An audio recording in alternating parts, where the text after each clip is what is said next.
Hello friend, welcome to my YouTube channel math solution. आज हम JEE 2024 का question लेंगे जो डिटरमिनेंट का पूछा हुआ है। थोड़ा सा डिफिकल्ट क्वेश्चन है, एक कॉन्सेप्ट एक्स्ट्रा आया इसमें। एक या दो तीन बोलेंगे तो चलेगा, क्योंकि इसमें उसने पूछ लिया एपी भी बताया। Let for three distinct consecutive terms, यानी एपी वाला क्वेश्चन आया है। एपी भी डाला उसने, डिस्टेंस डिस्टेंस वाले फॉर्मूला भी लगेगा जो लाइन में लगता है आपका। लाइन चैप्टर जो आपका 11th का है, तो स्ट्रेट लाइन वो भी लगेगा और साथ में डिटरमिनेंट भी आएगा अपने। तो थोड़ा सा 29 जनवरी 2024 का क्वेश्चन जो शिफ्ट 2 में आया, डिफिकल्ट बोलूंगा तो चलेगा, ठीक है ना। तो पूरे आउट ऑफ 20 क्वेश्चन में से दो क्वेश्चन थोड़े कॉन्सेप्ट बेस्ड थे पूरे इसके अंदर। बाकी सभी क्वेश्चन इजी थे, आ जाते थे आपको, ठीक है ना। इजी मीडियम में आएंगे, इसमें थोड़ा एक्स्ट्रा कॉन्सेप्ट आ गए, ठीक है ना। ये भी कोई डिफिकल्ट नहीं बोलेंगे, बट मीडियम में आ जाएंगे। किस में आएंगे ये? मीडियम के अंदर। क्यों सर, क्यों? क्योंकि आपको इसमें सभी कॉन्सेप्ट आना चाहिए। तो देखेंगे क्या बोला उसने। Let for three consecutive terms abc of n AP, AP के अंदर दिया उसने। तो solution a b c are in AP, ठीक है ना। तीन कॉन्जिक्यूटिव, ठीक है। Then the line a x plus b y plus c is equal to zero be a concurrent at the point P, ठीक है। ये कॉन्करेंट है कौन से पॉइंट के ऊपर? पी के ऊपर, यानी एक ही पॉइंट से जाने वाले दिख रहे हैं। इसका मतलब ये वाले, ये वाला कॉन्करेंट पॉइंट है, ये एपी वाली लाइन। और ये स्ट्रेट लाइन जो दिया उसने, दिख रहा है स्ट्रेट लाइन दिया, a x plus b y plus c equal to zero. तो सबसे पहले हम पी निकाल लेंगे। क्या निकाल लेंगे? अभी तक इतना ही पढ़े आपने क्वेश्चंस को, और हम इतना ही सॉल्व करेंगे। इसका मतलब क्या होता है एट पी, पॉइंट पी किस तरह निकलेगा देखेंगे, क्योंकि कॉन्करेंट पॉइंट है। इसका मतलब दोनों के पॉइंट सेटिस्फाई करेंगे। अब सेटिस्फाई कैसा करेंगे चेक कर लेना। तो यहां तक आगे मत पढ़ो, आगे मत पढ़ो, क्योंकि आगे पढ़ेंगे तो फिर ये आएगा। तो एक एक करके सॉल्व करेंगे हम लोग, ठीक है। तो सबसे पहले पी निकाल लेंगे। तो पी के लिए आर इन एपी बोला, अगर ये एपी के अंदर है तो twice of b is equal to क्या होता? ए प्लस सी आता, ठीक है। Sum of first and third term से था, is equal to twice of middle term, ये फॉर्मूला एपी का। अब इसको उधर भेज दो, यहाँ जीरो आ जाएगा। तो ए माइनस टू बी प्लस सी आ जाएगा, ठीक है ना। इसको मैं ऐसा भी लिख सकता हूँ, a minus two b plus c equal to zero, ठीक है। तो अभी हम पी निकाल रहे हैं। हाँ, ऐसे क्वेश्चन को स्टेप बाय स्टेप सॉल्व करना। तो सर बहुत आसान नहीं से समझा रहे हैं। अब हाँ, अब इसको कंपेयर कर लो। कंपेयरिंग विथ किसके साथ? इसके साथ कंपेयर कर लो। तो a x plus b y plus c equal to zero. अब यहाँ से एक्स वाई निकाल लो। अगर आप इसको कंपेयर करेंगे तो यहाँ पे एक्स का वैल्यू कितना है बेटा? वन है। अरे क्या बात है सर, समझ गया, क्योंकि दोनों कॉन्करेंट लाइन है। और y का वैल्यू क्या है सर? y का वैल्यू माइनस टू है। अरे सर क्या आ गया? ये तो पॉइंट आ गया सर आपका p। हाँ, p आ गया आपका, वन माइनस टू आ गया, मिल गया p आपको। इतना क्वेश्चन रहता तो कितना आसान होता था ना सर। हाँ, लेकिन ये ऐसा क्वेश्चन सीईटी वगैरह में पूछ सकते, ठीक है ना। जेई में नहीं पूछता।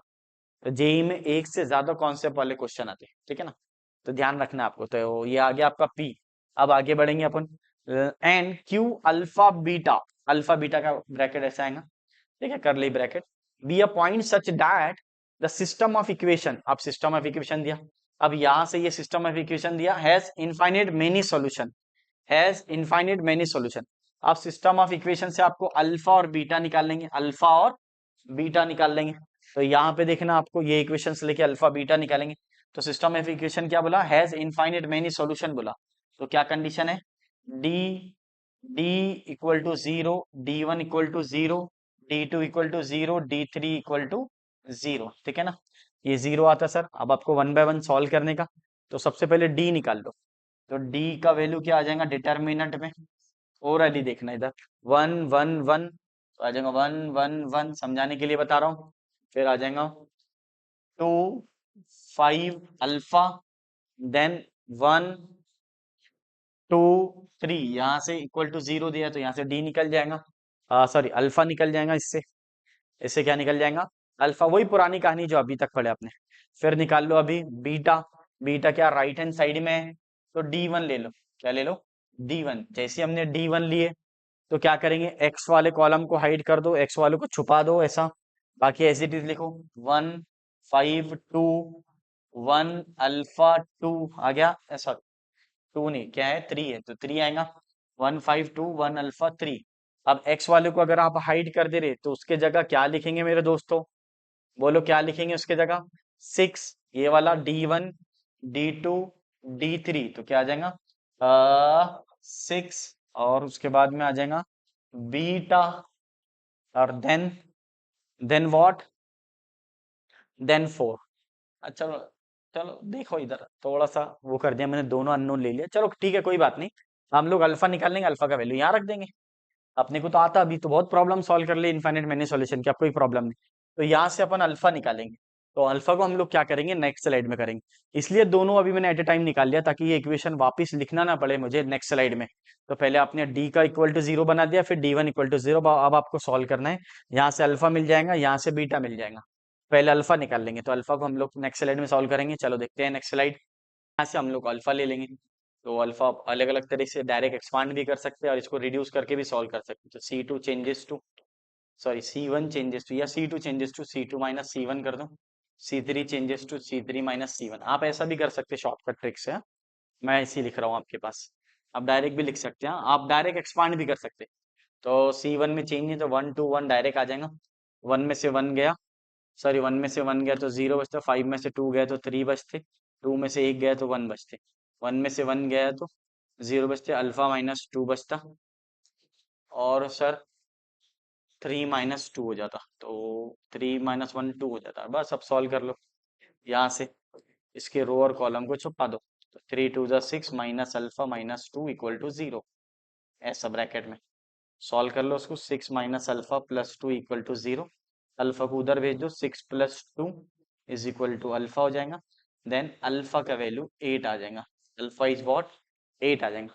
अब अल्फा का वैल्यू यहाँ रख दो, ठीक है ना। अब डायरेक्ट ही रख दूंगा मैं यहाँ पे, अल्फा का वैल्यू 8 है, यहाँ पे रख दो अल्फा का वैल्यू 8, तो बीटा आ जाएगा, ठीक है ना। तो बीटा को सॉल्व करते क्या, तो सर अल्फा का वैल्यू 8 रख दो यहाँ पे, तो बीटा निकाल लेंगे हम लोग। तो सर डायरेक्ट ही लिख लो ना, बीटा का वैल्यू कहाँ टेंशन पड़ रहा है, आता है सर हमको डिटरमिनेंट निकाल के, ठीक है ना। पहले अल्फा निकालना, अल्फा यहाँ रख देना। तो फिर अल्फा का वैल्यू रख दिया अपन ने, तो बीटा एक ही अननोन बचता। ओनली वन अननोन रहे तो आप डायरेक्ट भी सॉल्व कर सकते हो। तो बीटा का वैल्यू 6 आ जाएगा। बीटा का वैल्यू क्या आ जाएगा, 6। अब आपके पास देखो क्वेश्चन में क्या पूछा था उसने, चेक करना क्या पूछा था सर क्वेश्चन में, इधर आ जाओ। तो सर उसने पूछा Q का value alpha beta be the such that the system of equation this equation there has infinite solution. Alpha निकाल लो। अभी तक कंप्लीट नहीं हुआ सर प्रॉब्लम, नहीं। अब उसने आगे पूछा पी क्यू स्क्वायर निकालो। क्या निकालो, पी क्यू स्क्वायर। तो पी के कोऑर्डिनेट्स क्या है, 1 माइनस 2, और क्यू के कोऑर्डिनेट्स ये क्यू आ जाएगा आपका, यहाँ पे लिख लो। क्यू के कोऑर्डिनेट्स आ गया आपका, अल्फा पहले था 8 आएगा, बीटा बाद में था, तो 6 आ जाएगा। तो ये आ गया 6 आपका।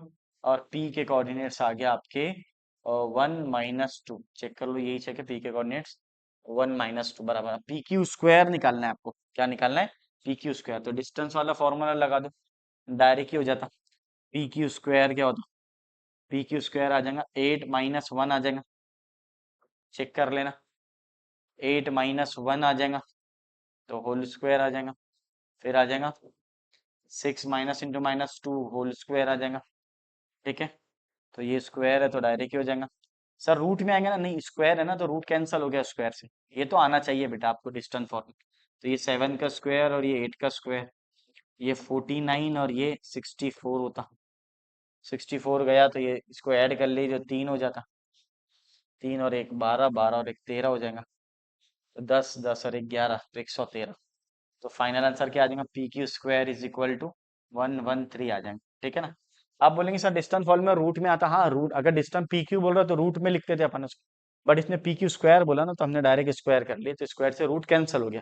तो पी क्यू स्क्वायर का वैल्यू क्या आ गया, 113 आ गया।